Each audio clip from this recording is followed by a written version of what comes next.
اب میں وہی آیا پڑھوں گا جس آیا کے بارے میں بار بار آپ سے بات کر رہا ہوں. اعوذ باللہ من الشیطان الرجیم. وہ ہے آیت نمبر 103، لیکن اس سے پہلے 2 آیات ہیں. وَكَيْفَ تَكْفُرُونَ وَأَنْتُمْ تُتْلَى عَلَيْكُمْ آيَاتُ اللَّهِ وَفِيكُمْ رَسُولُهُ وَمَنْ يَعْتَصِمْ بِاللَّهِ فَقَدْ هُدِيَ إِلَى صِرَاطٍ مُسْتَقِيمٍ. And how could you disbelieve to you while to you are being recited the verses of Allah and among you is his messenger. تم کیسے کفر کر سکتے ہو، یہود و نصارہ کو کہا جا رہا ہے جبکہ تمہارے سامنے اللہ کا رسول کھڑا ہے اور وہ تلاوت کر رہا ہے، اللہ کی کتاب، اللہ کی آیات کو تلاوت کر رہا ہے، تمہارے سامنے کھڑا ہے. How can you reject him؟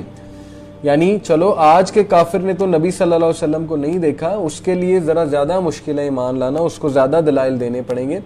لیکن تمہارے تو سامنے نبی کھڑے ہیں اور ان کے معجزات تمہارے سامنے، ان کی شخصیت تمہارے سامنے ہے. وَمَن يَعْتَصِم بِاللَّهِ فَقَدْ هُدِيَ إِلَى صِرَاطٍ مُسْتَقِيمٍ. یہاں پہ یعتصم باللہ، اللہ کی رسی کی بات ہو رہی ہے، اور وہ رسی کیا ہے اس پہ انشاءاللہ بھی میں آتا ہوں. Whoever holds firmly to Allah has indeed been guided to a straight path. ابھی ہولڈ کی بات ہو رہی، رسی کی بات 103 نمبر آیا میں آئے گی کہ جو کوئی اللہ تعالیٰ کے راستے کو فرملی ہولڈ کر لے گا. whoever holds firmly to Allah has indeed been guided to a straight path. یا ایھا الذین آمنوا اتقوا اللہ حق تقاتہ ولا تموتن الا وانتم مسلمون. بہت امپورٹنٹ آیا ہے، بڑی زبردست آیا ہے، اس کو سمجھ لیجئے. ہم سے بات ہو رہی ہے، اے لوگوں جو ایمان لائے، اتقوا اللہ، اللہ سے ڈر جاؤ، اللہ تعالیٰ سے کانشیس ہو جاؤ. آج ایک بڑی زبردست مجھے بات پتہ لگی، کسی نے سوال کیا کہ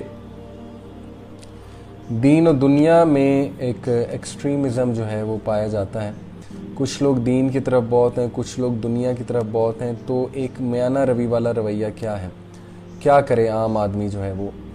تو اس کا جواب بڑا خوبصورت ہے کہ جو بندہ اللہ سے ڈرتے ہوئے، اللہ کا تقوی اختیار کرتے ہوئے چلے گا، وہ اس ایکسٹریم سے بچ جائے گا. اگر وہ دنیا کے کام بھی کرے گا تو وہ اس کے لیے عبادت بن جائے گی یعنی کہ وہ اللہ تعالیٰ کی تقوی اختیار کرتے ہوئے ایک کام کرتا ہے، ایک عمل کرتا ہے، تو وہ اس سوچ کے ساتھ کرتا ہے کہ میرا اللہ راضی ہو جائے گا، تو وہ دنیاوی کام بھی اس کے لیے عبادت ہے. جیسے کہ اگر وہ پیسے کماتا ہے، حلال روزی کماتا ہے، اور یہ سوچ کر کماتا ہے کہ حلال روزی اللہ کا حکم ہے اور میں نے بچے پالنے ہیں، میں نے ان کو ان کا دیکھ بھال کرنا ہے، انہیں اچھے لیول پر جو ہے وہ لے کر جانا ہے دنیاوی لحاظ سے، آخرت کے لحاظ سے، تو یہ ساری اس کی عبادت بن جائے گی. تو یہاں پر جو بات کی گئی ہے بڑی امپورٹنٹ ہے کہ اتقوا اللہ، اللہ سے ڈر جاؤ، بی کانشیس آف اللہ. تقوی ایک پورا کانسیپٹ ہے جو انشاءاللہ میں نیکسٹ کلاس میں آپ سے بات کروں گا. تقوی ہوتا کیا ہے؟ حق کا تقاتی، جیسے کہ اس سے ڈرنے کا حق ہے، جیسے کہ اس سے تقوی رکھنے کا حق ہے، اس طرح سے رکھو. اس کی ڈیٹیل انشاءاللہ میں آپ سے کل ڈسکس کروں گا. ولا تموتن الا وانتم مسلمون. اور دیکھو تمہیں موت نہ آئے سوائے اس کے کہ تم مسلمان ہو. تو اس رمضان میں خاص دعا کریں کہ اے اللہ ہمیں مسلمان ہوتے ہوئے ہی موت دیجیے، ہمیں کلمہ نصیب فرمائیے ڈیتھ بیڈ پہ.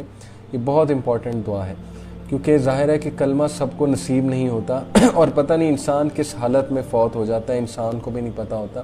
اس لیے اللہ تعالیٰ یہ ہمیں تلقین کریں کہ دیکھو موت نہ آئے الا یہ کہ تم مسلمان ہو. اور مسلمان سے آپ مراد ہے اللہ کو سبمٹ کیے ہوئے، اللہ تعالیٰ کو ماننے والے ہو، تبھی تم قبر کے وہ 3 سوالوں کے آنسر کر سکو گے. یہ ہے وہ آیا جو فرقہ وارانہ، فرقہ واریت کے سلوشن میں ہے.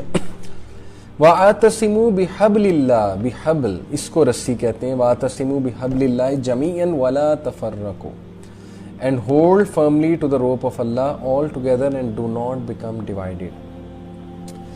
اللہ کی رسی کو مضبوطی سے تھام لو اور ڈیوائیڈ نہ ہو. اللہ کی رسی کیا ہے؟ اللہ کی رسی قرآن و حدیث ہے. اس کی ڈیٹیل تفسیر ہے. کل آپ سے چونکہ ٹائم ہمارا ختم ہو چکا ہے، 10:15 شروع کیا تھا، 11:15 ہو گئے. اس کو میں ڈیٹیل پروو کروں گا کہ اللہ کی رسی سے مراد کیا ہے اور اس رسی کو تھامنے سے انسان کس طرح فرقہ وارانہ رویے سے، فرقہ واریت سے بچ جاتا ہے. جو منہج صحابہ سے آ رہا ہے، کیونکہ صحابہ نے بھی قرآن و حدیث کو فالو کیا ہے، اور صحابہ کو جن لوگوں نے فالو کیا ہے یعنی کہ تابعین نے اور تبع تابعین نے، ان سے جو منہج آ رہا ہے، منہج سے یہاں پہ مراد ہے جو سوچ آ رہی ہے، جو عقائد آ رہے ہیں، جو دین کی سمجھ آ رہی ہے، ہم اس چیز کو فالو کریں. اور یہی بحبل اللہ ہے، یہ اللہ تعالیٰ کی رسی ہے. اس رسی کو جو بھی مضبوطی سے تھام لے گا، یعنی ان کی انڈرسٹینڈنگ کو جو پکڑ لے گا، قرآن و حدیث کو جو اس طرح سے سمجھے گا جس طرح سے انہوں نے سمجھا ہے، تو وہ تفرقہ بازی سے بھی بچ جائے گا. اور یہی حکم اللہ نے دیا کہ تفرقے سے بچو. کیوں؟ کیونکہ جو بندہ تفرقے میں پڑ جاتا ہے پھر اس کے لیے ہدایت پانا بہت مشکل ہو جاتا ہے، پھر وہ ایکسٹریم لیول پہ چلا جاتا ہے، پھر وہ لڑائی جھگڑے میں پڑ جاتا ہے. تو یہ آج کا کرکس ہے جو میں آپ سب سے ریکویسٹ بھی کرنا چاہتا ہوں کہ پلیز اپنے اندر ٹالرنس پیدا کریں، اپنے مائنڈز کو براڈ کریں. انسیکیور ہونے کی ضرورت نہیں ہے. اگلے کی بات تو سن لیں پہلے جا کے، اس سے پہلے اگلے کو لیبلز لگائیں، آپ اگلے کو برا بھلا کہیں، پہلے اس کی بات سمجھنے کی کوشش کریں وہ کہنا کیا چاہ رہا ہے. غصے ہونے کی ضرورت نہیں ہے، اپنے اندر ٹالرنس پیدا کریں. یہی فرقہ وارانہ رویہ سے بچنے کی جو ہے وہ ایک جڑ ہے. تو جزاکم اللہ خیر فار لسننگ. انشاءاللہ آپ کے کوئی بھی کویسچن ہوں گے آپ وہ پوسٹ کل کر دیجئے گا، میں ان کو لے لوں گا. تب تک کے لیے اجازت دیجیے، اپنا بڑا خیال رکھیں، میرے لیے دعا کیجیے گا. السلام علیکم ورحمۃ اللہ وبرکاتہ.